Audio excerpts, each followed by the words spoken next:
Alright. I know what you guys are thinking. Another isekai. Another OP main character. Another fantasy world with magic and all the typical anime fantasy world stuff. Let's be real here, guys. We all live in the same world, at least most of us. So what does make their reincarnation of the greatest exorcist from another world any different? What makes this other isekai actually worth your time? Let's look at none other than Seika Lamprog, the main character of the series. So Seika Lamprog is another OP character in this fantasy world with demons, elves, and other typical shit you see in these kind of worlds. The most important thing to kind of realize from this kind of genre of isekais, what makes OP main characters in these isekais so damn popular: satisfaction. There's a certain satisfaction of humbling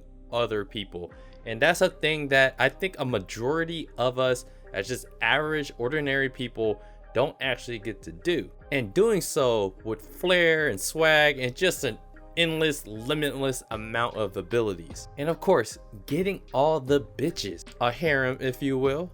Guys like being surrounded by women, and they also like being the top dog that can overcome and handle any kinds of circumstances. That in itself is every man's fantasy. So it only makes sense that another character like Seika Lamprog represents that character. So the abilities and powers in it itself isn't the most interesting part. It isn't the most interesting part without a good story. Every good story has learning lessons behind it. There are two main themes that become apparent in the show. Being the strongest comes with its own responsibilities and its own unique problems. More money, more problems. That is what the great philosopher Biggie Smalls said. That is the crux of the problem of Seika's past life as Haruyoshi, the strongest exorcist from that other world. Being the strongest, being the most famous, maybe being the most infamous, all these being most at the very top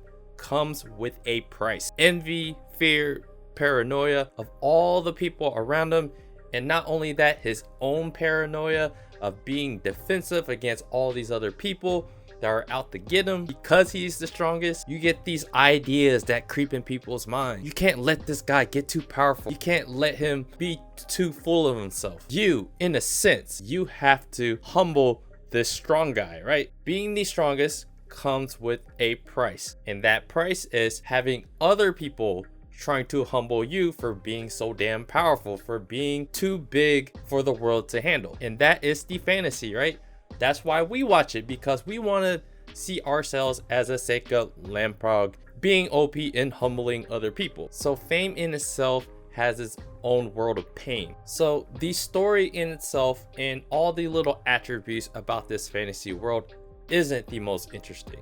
It's all about what kind of lesson is this story trying to tell you? Is the vehicle to watch this story with these characters, is it interesting enough for us to want to accept what kind of life lesson that, you know, Seika Lamprog's kind of journey is trying to tell us? So humans fighting demons, like what the hell is new about that? So in the end, it is the lesson of more money, more problems, being too big.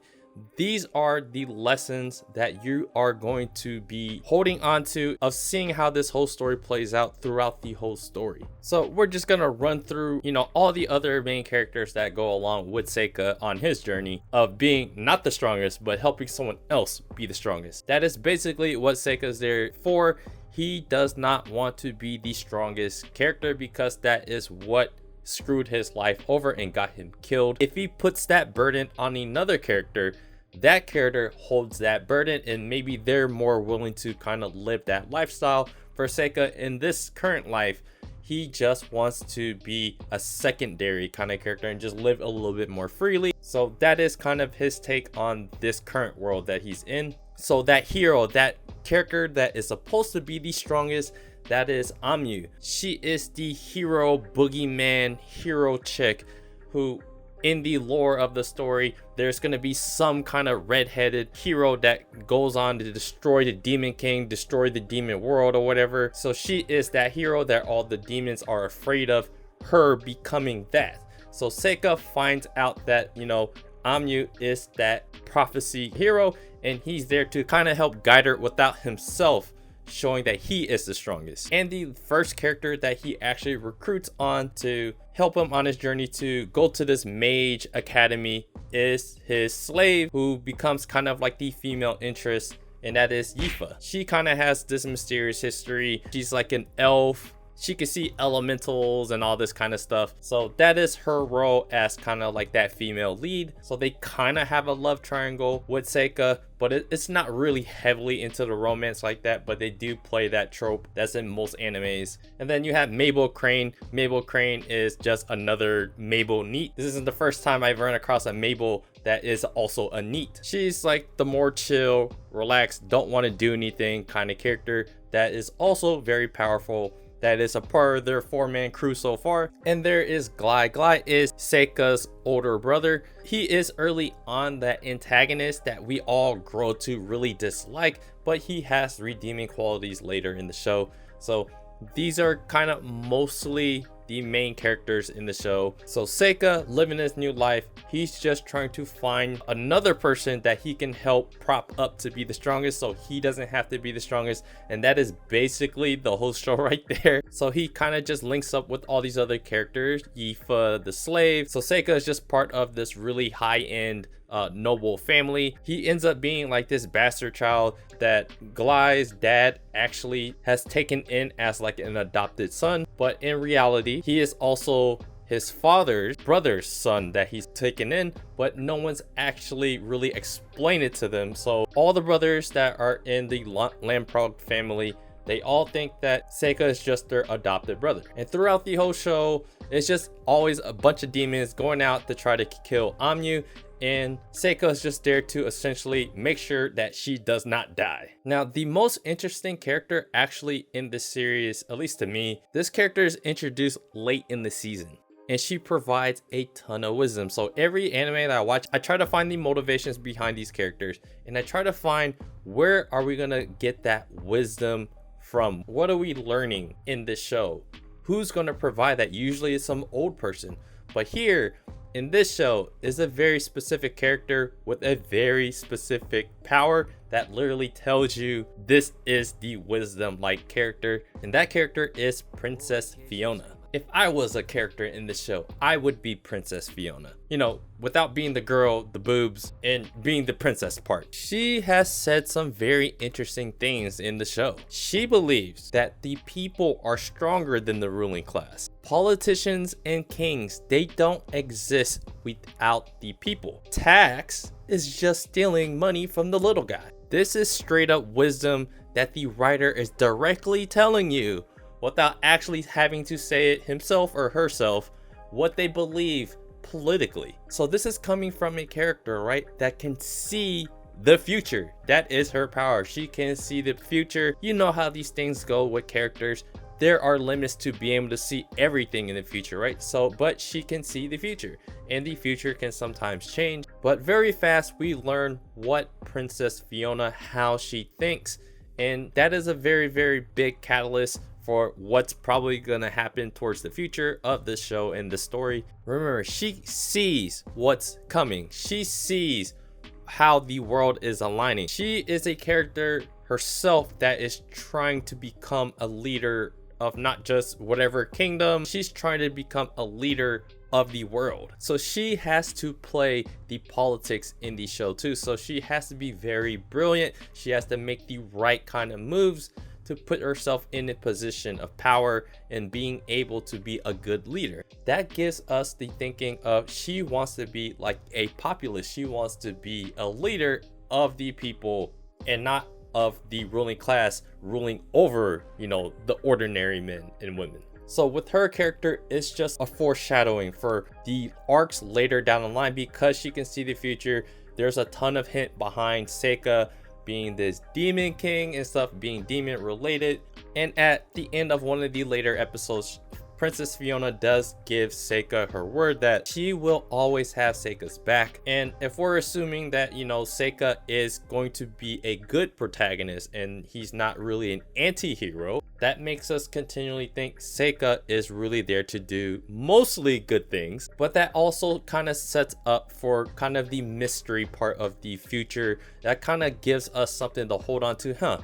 What does that really mean? You know, the biggest twist is still there for Seika to still end up being maybe some anti-hero, maybe he ends up being the strongest or whatever, but that's just more the mystery story part. That isn't really what is the most interesting. But what is the most mysterious part of the story? It's Seika's origin. As an audience, we know that Seika is a human, at least from his previous life, but in this current world, he somehow got reincarnated to become basically the Demon King. He is that bastard child that could have been birthed from the Demon King, and honestly, they just outright said it in, you know, episode 12 of the finale. So that's where Fiona's words actually come into play to reassure us that, hey, you know, he may be this Demon King, but he's still on the side of good. Remember, he is still trying to protect this hero that he wants to be the strongest, and that hero is a human, that's Amu. So as of right now in the story, the main purpose behind it is just to learn that there are consequences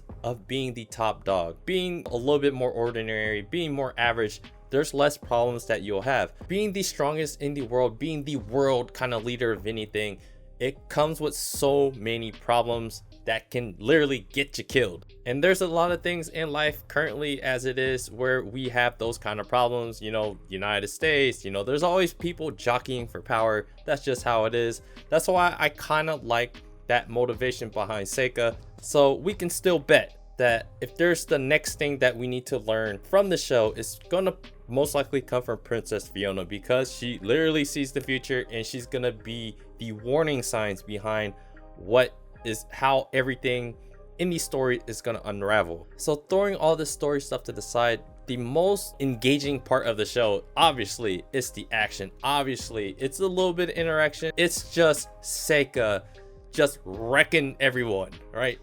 That is the satisfaction, at least from a guy's point of view of watching these kind of shows. I'm not sure how, you know, a girl's perspective, what they see in this, they kind of, I assume they like more of the interactions and the relationship part of that. But for me, it's like, yo, when someone does you wrong and the main character is like, no, and just totally obliterates them in like the coolest way possible, there's a certain satisfaction to that.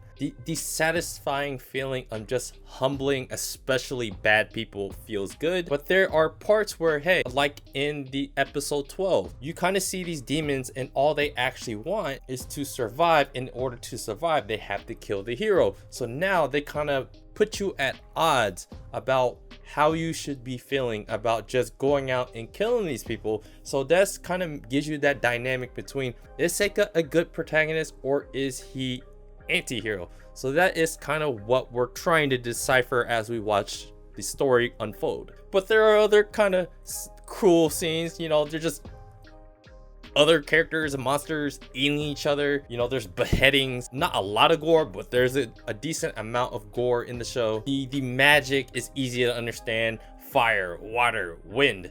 And then Seika himself is just like an OP. You could kind of write anything for this character because he just summons monsters. He just pulls all these kind of abilities out of his ass, and whatever they explain, we'll take it for what it is. Because at the end of the day, I don't think we really care about how it works. We just know he was the strongest exorcist from that other world. So he could literally do anything and just be cool doing it, and we'll accept it and enjoy it. And at least that's how I kind of perceive this. But, you know, one kind of like little bit of plot hole in this story is just from the very beginning of the episode, it's explained that Seika has no magic.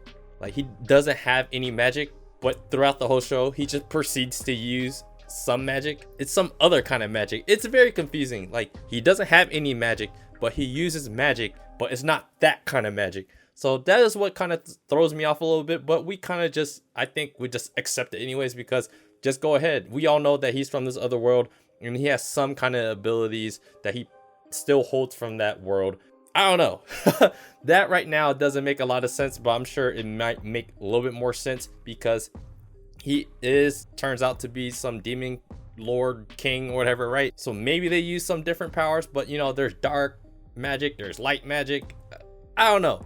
I don't try to make logic out of that, but it's still one kind of plot hole early on that's kind of confusing. At the end of the day, just kill some demons, be super condescending about it, patronize these demons, patronize all these really evil people and all these like really good antagonists that we grow to easily hate, and Seika could be that vehicle for our hate to be like, hey, go wreck this dude and do it in the most satisfying way. I think that is the biggest thing to come from this show. So yeah, that is pretty much all I took away from this anime. In most ways, it really is just another isekai, but there's a reason why that market is saturated, because it's enjoying to watch these kind of stories unfold. And you know, after watching The Imminence and Shadow, Seika Lamprog is basically Sid Kagano. They are very, very alike. They even look alike. But Seika Lamprog, he is actually, if you take the humor out, take out the satiricalness nature of The Imminence and Shadow out, you get Seika Lamprog as Sid Kagano, and Seika is going out there just actually killing people, beating up people, and you don't have this kind of edginess about him of being humorous and living this kind of like fantasy land kind of story. Seika is actually living all that, minus all the humor that was in The Imminence of Shadow. So shout outs to you guys in the comment section of one of my YouTube videos. You guys recommended me this anime and I actually really enjoy it, and it came at the perfect time for me because after The Imminence of Shadow, many other animes have not come out yet. So being it that it took up all my March, that was a perfect transition anime. Sid Kagano in The Imminence of Shadow, I know he was that character that provided wisdom. Seika, in a way, in what he's providing is his life lesson is basically, hey, if you're gonna be the best, you are gonna have these problems, or you can help someone else